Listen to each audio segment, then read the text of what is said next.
Saat ini proyek pembangunan pemindahan ibu kota dari Jakarta ke Kalimantan Timur telah melalui proses signifikan. Namun nyatanya muncul kebijakan-kebijakan yang menuai kontroversi bersamaan dengan adanya draft rancangan Undang-Undang Daerah Khusus Jakarta atau RUU DKJ. Lantas, apa esensi RUU DKJ terhadap pemindahan ibu kota?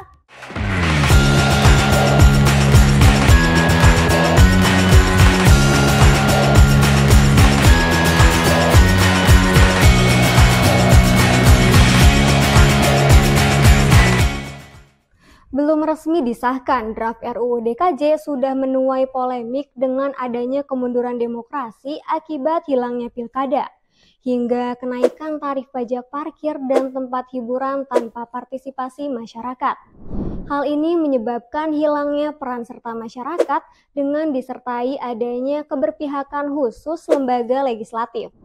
Kekhawatiran masyarakat atas RUU DKJ dipicu akibat kematian sistem demokrasi secara perlahan. Hal ini terbukti dalam RUU DKJ pasal 10 ayat 2 tentang pemilihan gubernur Jakarta yang ditunjuk secara langsung oleh presiden dan wali kota tanpa melibatkan masyarakat. Katanya negara demokrasi, tapi kok bisa ya merubah pilar suatu kota semata-mata oleh pihak legislatif?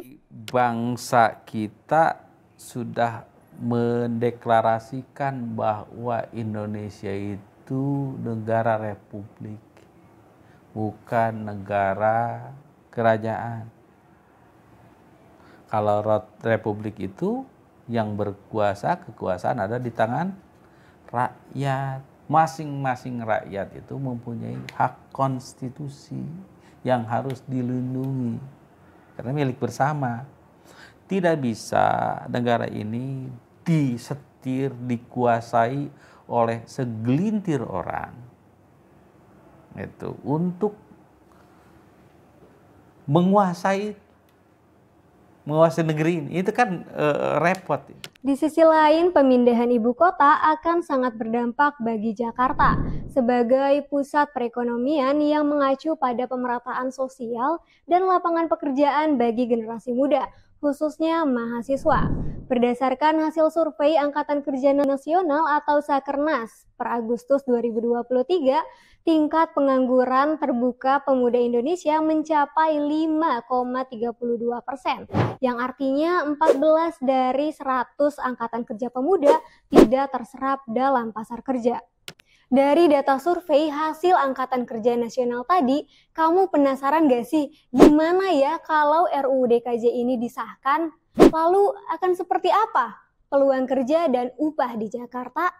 Tentunya ada ya keresahan yang walaupun kita sebagai mahasiswa tersendiri itu memang fokus hanya untuk kepada studi, akan tetapi kita juga akan butuh pemasukan ya, mungkin dari segi pekerjaan ya, yang saya lihat walaupun saya sendiri tidak bekerja atau mungkin belum ya, tapi di sekeliling saya itu banyak teman-teman atau mungkin mahasiswa lain itu bekerja, entah itu dari pekerjaan ojek online atau jualan-jualan pribadi seperti itu.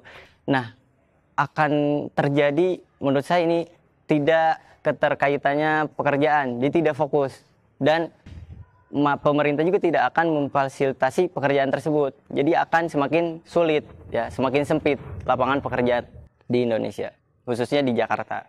Polemik yang ditimbulkan dari adanya RUU DKJ ini membuat Jakarta memiliki banyak tantangan baru, baik dari segi perekonomian, sumber daya alam maupun infrastrukturnya. Terus apa sih tantangan yang dimaksud dari aspek-aspek tersebut? Jadi tantangan dalam perekonomian terbesar itu bagaimana cara pemerintahan kita gitu itu mencari investor untuk membangun IKN. Nah, terkait sumber daya alam, hijaunya Kalimantan yang terpaksa kita harus gerus gitu dengan pembangunan yang ada. Kita harus mencari titik balance di antara kedua. Mungkin banyak pihak itu nggak akan menemukan titik balance di antara keduanya, tapi karena ini sudah terjadi, jadi bagaimana cara kita untuk melanjutkan pembangunan tanpa meningkatkan kerusakan alam yang ada.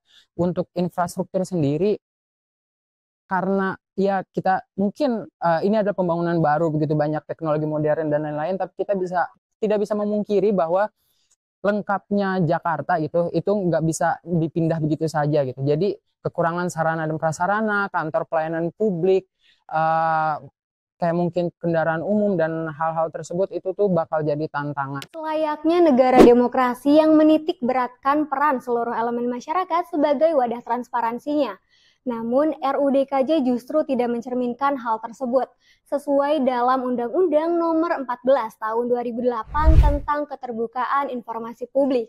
Mungkin saat ini jika kita lihat di program legislasi nasional di webnya DPR RI, bisa dilihat bahwa di situ ada juga yang dinamakan dengan DIM, daftar inventaris masalah, yang mana itu menjadi sebuah rujukan ketika akan membangun sebuah regulasi.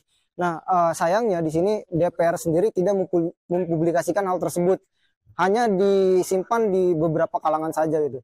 Jadi sehingga tidak terjadi transparansinya. Bahkan soal keterlibatan masyarakat dalam pembuatan regulasi dan pembuatan undang-undang itu sangat minim sekali keterlibatannya gitu. Padahal masyarakat itu berhak untuk ikut serta dalam pembuatan regulasi.